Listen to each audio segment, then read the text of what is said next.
বাড়ির সামনের রাস্তায় কোমর সমান জল। হুগলির খানাকুলের অন্তঃসত্ত্বা চন্দনা বেরার বৃহস্পতিবার ডেলিভারি ডেট থাকলেও নিয়ে যাওয়া যায়নি হাসপাতাল পর্যন্ত। শুক্রবার খানাকুল হাসপাতালে নিয়ে যাওয়া হলে চিকিৎসকরা রেফার করেন আরামবাগ মহকুমা হাসপাতালে, কিন্তু সেখানেও জল যন্ত্রণা। 12 নম্বর রাজ্য সড়ক জলের তলায়, যাওয়ার উপায় নেই অ্যাম্বুলেন্সের। বাধ্য হয়ে ভ্যানে চাপিয়েই নিয়ে যাওয়া হয় চন্দনাকে। এরপর কোনো রকমে একটি অ্যাম্বুলেন্সের ব্যবস্থা করে পরিবার, মেলেনি নৌকাও। কোমর জলের মধ্যে দিয়ে যে অ্যাম্বুলেন্স এখানে যে গাড়ি ব্যবহার করায় তা কোনোভাবেই যেতে পারবে না। ভাবেই অন্তঃসত্ত্বা যে মহিলা তাকে ভ্যানে করে নিয়ে চলে যাওয়া হচ্ছে। অ্যাম্বুলেন্স ওই পারে দাঁড়িয়ে। এই অবস্থার মধ্যে কিভাবে নিয়ে যাচ্ছেন? রাজ্য সড়ক থেকে হাঁটা পথে মাত্র 2 মিনিট পুরসুরার পানপিট গ্রাম। বাঁধভাঙা জলে সেই রাস্তাই যেন নদী। গ্রামের পিছনে কানা দ্বারকেশ্বর নদীরও জল ঢুকেছে।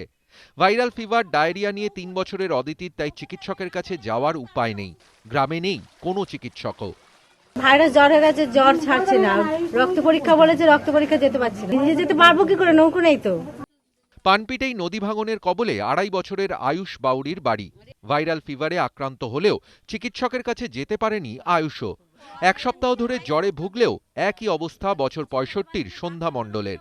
সপ্তাহ ধরে অসুস্থ হয়েছে, ডাক্তার পাতি দেখাতে পাচ্ছি না, নৌকা নেই। আরে আমার শরীর খারাপ, বাত আর এই জ্বর হয়েছে। ডাক্তারখানা যেতে পারছেন না না।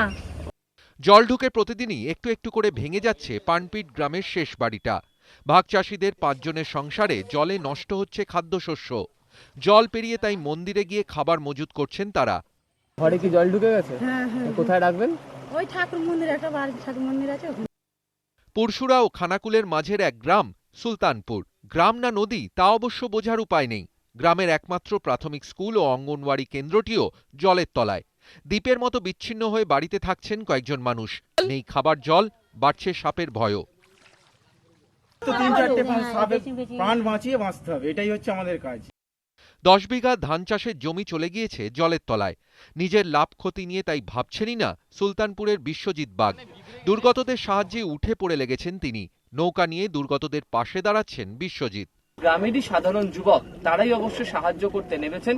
তারা নিজেরা নৌকো জোগাড় করে এই সমস্ত গ্রামবাসীদের কাছে যাতে পর্যাপ্ত জল, খাবার বা যে কোনো ধরনের সাহায্য যাতে করতে পারা যায় তা নিয়ে তারা নিজেরাই নৌকো নিয়ে সাহায্য করতে নামলেন।